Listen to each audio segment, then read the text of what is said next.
राज्यभरातील वस्तू व सेवा कर जीएसटी विभागातील अधिकाऱ्यांनी पुकारलेल्या काम बंद आंदोलनाचा परिणाम बुलढाणा जिल्ह्यातही दिसून येत आहे।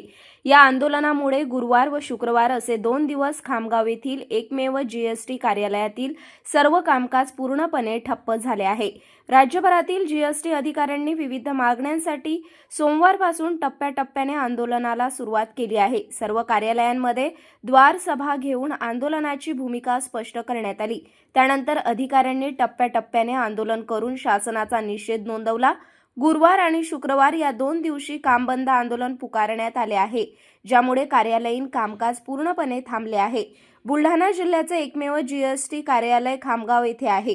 राज्यव्यापी आंदोलनाच्या निर्णयानुसार खामगाव येथील अधिकाऱ्यांनीही गुरुवार व शुक्रवार या दोन्ही दिवशी काम बंद ठेवत आंदोलनात सहभाग घेतला आहे। यामुळे जिल्हाभरातील व्यापारी व करदात्यांना कार्यालयीन कामांसाठी अडचणीचा सामना करावा लागत आहे। जीएसटी संबंधित अर्ज, चौकशी आणि अन्य महत्त्वाचे कामकाज पूर्णपणे थांबले आहे। जोपर्यंत शासन अधिकाऱ्यांच्या मागण्यांची दखल घेत नाही तोपर्यंत आंदोलन सुरूच राहील व तीव्र आंदोलन करण्याचाही इशारा आंदोलकांनी दिला आहे। आमचं 8 तारखेपासून आंदोलन राज्यभर सुरू आहे। जीएसटी विभागाचं 8 तारखेला प्रथम गेट मीटिंग झाल्या, त्यानंतर 9 तारखेला काळी फीत लावून आंदोलन करण्यात आलं पूर्ण महाराष्ट्रभर। 10 तारखेला एक दिवसाची सामूहिक रजा आंदोलन झालं।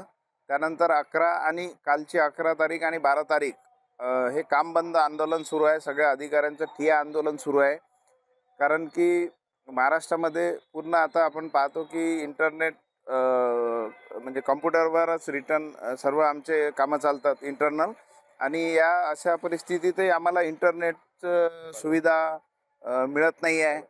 त्यानंतर पुरेसे कॉम्प्युटर व्यवस्था नाही आहे, कॉम्प्युटर्स नाही आहे ऑफिसेसमध्ये, बैठक व्यवस्था अपुरी आहे। जे येणारे व्हिजिटर्स आहे त्यांना पण पुरेशी व्यवस्था नसल्यामुळं अडचणींचा सामना करावा लागत आहे। यासोबतच वर्ग 2 अधिकारी आणि वर्ग 1 अधिकारी जे आहे त्यांच्या बदल्यांचे प्रश्न मोठ्या प्रमाणात तयार झालेले आहे। मागच्या 1.5-2 वर्षापासून बदल्या होत नाही आहेत आणि पदोन्नती रखडलेल्या आहे। बऱ्याचशा पदोन्नतीचा आदेश रखडलेले आहे। त्यामुळे अधिकारी वर्गांमध्ये असंतोष तयार झालेला आहे आणि वरिष्ठ प्रशासन जे आहे जीएसटी विभागाचं हे दखल घेत नाही आहे। फक्त त्यांनी मागच्या वेळी पण आश्वासन दिले होते आणि वरिष्ठ प्रशासन जे माझगाववरून चालते त्यांनी दखल न घेतल्यामुळं इतक्या मोठ्या प्रमाणात हे आंदोलन करावं लागत आहे आणि शासनाने याची दखल घ्यावी। बरेचसे प्रश्न वरिष्ठ प्रशासन स्तरावरून मुंबईवरून सुटल्या जाऊ शकतात, तर ते त्यांनी सोडवणं आवश्यक आहे। कधीपर्यंत तुमचं आंदोलन चाललं आणि पुढचा अभिप्राय काय राहणार? आमच्या महाराष्ट्राचे जे अध्यक्ष आहेत प्रदीप रणपिसे साहेब आणि राजेश बदर सरचिटणीस यांच्याकडे निर्णय घेण्याचा अधिकार आहे आंदोलन केव्हापर्यंत हे करायचं।